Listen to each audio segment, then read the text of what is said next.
Hello friends, आज हम लोग उत्तर वैदिक काल पढ़ेंगे। ठीक है, उत्तर वैदिक काल के बारे में कुछ महत्वपूर्ण जानकारियाँ, जैसे कि वैदिक सप्ताह को दो भागों में बांटा गया है, ऋग वैदिक सप्ताह और उत्तर वैदिक सप्ताह। दोनों के बीच में विभाजन का काल लोहे का खोज। हम लोग ऋग वैदिक सप्ताह के बारे में पूरी विस्तृत अध्ययन कर चुके हैं और अब क्या करेंगे, उत्तर वैदिक काल के बारे में विस्तृत अध्ययन करेंगे। तो उत्तर वैदिक काल कहते किसे हैं? ऐसा काल भारतीय इतिहास में एक ऐसा भी काल आया है जिसमें सामवेद, यजुर्वेद, अथर्ववेद तथा ब्राह्मण ग्रंथ, अन्य ग्रंथ तथा उपनिषदों की रचना हुई। किसकी रचना हुई? उपनिषदों की रचना हुई को उत्तर वैदिक काल कहते हैं। यानी कि जहाँ हम लोगों ने इससे पहले पढ़ा है कि ऋग वैदिक काल में सिर्फ ऋग वेद की रचना हुई, वही बाकी जितने भी वेद है, ब्राह्मण ग्रंथ हो, उपनिषद हो, अन्य ग्रंथ हो, इन सभी की रचना कहाँ कब हुई? उत्तर वैदिक काल में। ठीक है, तो उत्तर वैदिक काल की जानकारी हमें इन्हीं ग्रंथों से और इन्हीं वेदों से प्राप्त होती है। तो हम लोग आगे आते हैं, यहाँ पे शुरुआत करते हैं। इस काल में ऋग वेद के अतिरिक्त अन्य वेदों का मतलब आप लोग समझ गए होंगे, सामवेद, यजुर्वेद और अथर्ववेद, ब्राह्मण ग्रंथों, उपनिषदों, अन्य ग्रंथों की रचना की गई। यानी कि ऋग वैदिक की रचना सिर्फ ऋग वैदिक काल में की गई। बाकी जितने भी वेद हैं, ब्राह्मण ग्रंथ हैं, उपनिषद हैं और अन्य ग्रंथ हैं, इस सब की रचना उत्तर वैदिक काल में की गई। अब हम लोग देख रहे हैं कि ऋग वैदिक काल में जो 8 लोग बचे थे, कहाँ बचे थे? सब सेंट्रल एरिया में। ठीक है, तो अब इन लोग का क्या हुआ, धीरे धीरे पूरब की ओर फैलाव शुरू हो जाएगा। इस युग में सप्ताह का केंद्र पंजाब से बढ़कर कहाँ आ गया? कुरुक्षेत्र। कुरुक्षेत्र का नाम तो सुना हुआ है आप लोग के। ठीक है, ये दिल्ली और गंगा यमुना द्वाब का मतलब होता है दो नदियों के बीच की भूमि। ठीक है, कि उत्तरी भाग में आ गया। यानी कि इसका विस्तार उत्तर पश्चिम से अब क्या आ रहा है? पूरब की ओर आ रहा है, माने मैदानी भाग में आ रहा है, गंगा के और यमुना के मैदानी भाग में। ठीक है, इस काल के अंतिम दौर में देख रहे हैं, जहाँ तक हम लोग बोर्ड पर लिखा हुआ है आपको, इस काल के अंतिम दौर में 8 लोग। अंतिम दौर का मतलब क्या हुआ आपको? 600 BC उत्तर वैदिक काल है। सॉरी, लिखना भूल गए हैं।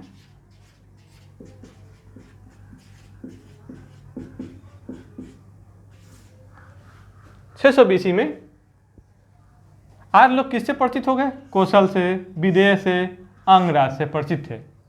मतलब कि उत्तर वैदिक काल के बाद ही आपको महाजनपद का काल आता है, जिसमें आपको वर्णन मिलता है कि उस समय पूरे भारतीय उपमहाद्वीप में लगभग कितने महाजनपद थे? 16 महाजनपद थे। इस 16 महाजनपद में से इन जनपदों से 8 लोगों का संपर्क था, यानी कि एक दूसरे से परिचित थे। ठीक है, इतना होते हुए भी मगध और अंग, मगध देख रहे हैं अभी पटना और गया वाला इलाका जो है, और अंग भागलपुर और बांका। मगध और अंग आर्य क्षेत्र के बाहर थे, माने आर्य का जो अभी संस्कृति था और सप्ताह का प्रचार मगध और अंग में अभी तक नहीं हुआ था। इसीलिए अथर्ववेद में मगध वालों के लिए गलत शब्द का प्रयोग भी किया गया है, जैसे ब्रात्य। मतलब कि ये लोग संस्कृत तो बोलते नहीं थे, आर्यों की मुख्य भाषा संस्कृत थी, तो इसलिए उसे आर्यों ने मगध वालों को असंस्कारी भी कहा है। क्यों? क्योंकि ये लोग संस्कृत नहीं बोलते थे, ये अपने प्राकृत भाषा का प्रयोग करते थे, आम बोलचाल की भाषा में। ठीक है, तो यह देख ही रहे हैं, अथर्ववेद में मगध के लोगों को ब्रात्य कहा गया है। समझ गए? ब्रात्य का मतलब हम आपको बता भी दिए, क्योंकि ये लोग संस्कृत भाषा का प्रयोग नहीं करते थे, ये लोग अपने भाषा प्राकृत भाषा का प्रयोग करते थे, इसी कारण इन लोग को असंस्कारी कहा गया है। ठीक है, तो ये उत्तर वैदिक काल की कुछ महत्वपूर्ण घटनाएं हो गई। अब एक एक करके, जैसे राजनीतिक व्यवस्था हो गए, धार्मिक व्यवस्था, सामाजिक व्यवस्था। ठीक है, तो एक एक करके हम लोग इसका क्या करेंगे, अध्ययन करेंगे, ताकि आपको विस्तार से जानकारी मिले और कोई भी प्रश्न एग्जाम में न छूटे। ठीक है, तो आते हैं हम लोग क्या, राजनीतिक व्यवस्था में। उन लोग की राजनीतिक व्यवस्था कैसे थी। ठीक है, कबीले पर शासन करने वाला राजा, जो राजा पहले कबीले पर शासन करता था, धीरे धीरे कबीले का एरिया क्या हो गया, विस्तार हो गया। तो कबीले का एरिया विस्तार हो गया तो यह अब उस प्रदेश पर शासन करने लगा। यानी कि कबीले पर शासन करने वाला राजा अब प्रदेश पर शासन करने लगा। यहाँ पर नोट करेंगे आप लोग कि कबीले पर शासन करने वाला राजा अब प्रदेश पर शासन करने लगा। राष्ट्र शब्द, राष्ट्र का मतलब क्या है, प्रदेश। राष्ट्र शब्द जो प्रदेश का सूचक था, पहली बार इसी काल में प्रकट हुआ। देख रहे हैं ना, हम लोगों ने पढ़ा भी है, ऋग वैदिक काल में राष्ट्र शब्द का जिक्र न के बराबर ही किया गया है। तो राष्ट्र शब्द का प्रयोग पहली बार कब प्रकट हुआ, उत्तर वैदिक काल में। ठीक है, पहले पंचाल, हम लोग पढ़े भी हैं कि पंचाल एक कबीले का नाम था। तो पहले पंचाल जो एक कबीले का नाम था, अब पंचाल प्रदेश बन गया, पंचाल प्रदेश बन गया। ठीक है, और उत्तर वैदिक काल में सबसे विकसित राज कौन था, पांचाल था। और इसीलिए कहा जाता है कि सतपथ ब्राह्मण में लिखा भी गया है कि पंचाल को वैदिक सभ्यता का सर्वश्रेष्ठ प्रतिनिधि भी कहा जाता है। क्या कहा जाता है, सर्वश्रेष्ठ प्रतिनिधि। ठीक है, उत्तर वैदिक काल में राजतंत्र ही शासन का आधार था। देख रहे हैं हम लोग, ऋग वैदिक काल में क्या था, जनतांत्रिक शासन व्यवस्था था। राजा पद होते हुए भी राजा को चुनने का अधिकार था समिति को। तो अब क्या हो गया, अब राजतंत्र ही शासन का आधार हो गया। लेकिन इतना होने के बाद भी कहीं कहीं गणराज्यों का उल्लेख भी मिलता है। ठीक है, गणराज्यों का उल्लेख भी मिलता है। अथर्ववेद में राजा परीक्षित को मृत्युलोक का देवता बताया गया है। तो दोस्तों आपको पता ही होगा राजा परीक्षित कौन थे, यह अभिमन्यु के पुत्र थे। अभिमन्यु कौन, अर्जुन। तो यह अभिमन्यु के पुत्र थे। जब पांडव यह मृत्युलोक को छोड़कर स्वर्ग को चले गए तो राजा परीक्षित को कुरु वंश का राजा बनाया गया। तो कुरु वंश का राजा थे, तो इसे मृत्युलोक का देवता माना गया है। तो आप लोग देख रहे हैं कि महाभारत का समय भी यही काल है, अथर्ववेद, उत्तर वैदिक काल ही। राजा दौराव बड़े बड़े उपाधि धारण करने लगे। जो ऋग वैदिक काल में राजा अपने उपाधि धारण करने से डरते थे या उपाधि धारण नहीं करते थे, वो अब राजा बड़े बड़े नाम की उपाधि धारण करने लगे। जैसे देखिएगा, राजाधिराज, सम्राट, एकराट जैसे उपाधि धारण करने लगे। इसको हम लोग देखेंगे विस्तृत ढंग से, तो यहाँ देख लेंगे। इसको हम लोग बनाते हैं ग्राफ, जैसे कि ये पूरब हो गया, ये उत्तर हो गया, ये दक्षिण हो गया और ये पश्चिम हो गया। तो उस समय भारत में जो राज करते थे, एक बीच में हो गया मध्य। ठीक है, तो यहां पर आप लोग देखेंगे पूरब में साम्राज्य चलन होता था। क्या, साम्राज्य। और सम्राट का जो राजा होता था उसको क्या कहा होता था, सम्राट। ठीक है, दक्षिण में क्या था, भोज। दक्षिण में जो राज होता था उसको कहा जाता था भोज, इसका राजा होता था राजा भोज। नोट करेंगे एक एक करके, सम्राट, राजा भोज। मध्य में आ जाएगा राजा। मध्य में जो राज करता था वो होता था राजा, और इसका जो साम्राज्य होता था उसको कहा जाता था राज्य। ठीक है, इसका जो राज्य होता था उसको राज्य कहा जाता था, तथा इसके जो राजा होते थे उसको राजा ही कहा जाता था। इसी प्रकार देखेंगे हम लोग उत्तर में जो साम्राज्य होता था उसको कहा जाता था बैराज्य, और इसका जो सम्राट होता था यानी राजा होता था उसको कहा जाता था विराट। देख रहे हैं ना, विराट। अब आते हैं हम लोग पश्चिम में जो होता था स्वराट। पश्चिम में क्या होता था, स्वराट। स्वराट किसको कहा जाता था, वहाँ के राजा तो, और यह होता था स्वराज्य। जो राज होता था वह स्वराज कहलाता था और जो राजा होता था वह स्वराट कहलाता था। इस प्रकार हम लोग देख रहे हैं चारों दिशा और एक मध्य, और एक जब यह सभी एक हो जाएगा, ये जब सभी एक हो जाएगा तो इसके जो राजा होंगे उसको कहा जाएगा चक्रवर्ती सम्राट, जो आगे चल के हम लोग पढ़ेंगे चक्रवर्ती सम्राट। तो आप लोग एक एक करके नोट कर लेंगे, ठीक है। उत्तर वैदिक काल में नियमित करों की प्रतिष्ठा प्राप्त हो गई। देख रहे हैं हम लोग कि ऋग वैदिक काल में जो कर स्वेच्छाकारी था कि मन है तो दीजिए, नहीं मन है तो नहीं दीजिए, वह कर अब उत्तर वैदिक काल में आके क्या हो गया, परमानेंट हो गया। मतलब क्या, कृषि व्यवस्था उन्नत हो गई, जिसका कारण क्या था, लोहा का खोज था। और जब यह लोग पंजाब से गंगा यमुना के दोआब में आ गए तो यहाँ खेती करना सरल हो गया, क्योंकि यह जलोढ़ मिट्टी से भरी हुई एक नई मैदान थी जिसमें उपजा की मात्रा अधिक होती थी, इसलिए कर का नियमन भी हो गया, ठीक है। अब देखिएगा राजा को क्या मिलता था कर के रूप में। अथर्ववेद के अनुसार राजा को आय का 16वां हिस्सा मिलता था। क्या मिलता था, 16वां हिस्सा, ठीक है। राज के उच्च पदाधिकारियों को रत्नी कहा जाता था। देख रहे हैं ऋग वैदिक काल में भी सेम टू सेम था। रत्नी ये राज परिषद के सदस्य होते थे, ठीक।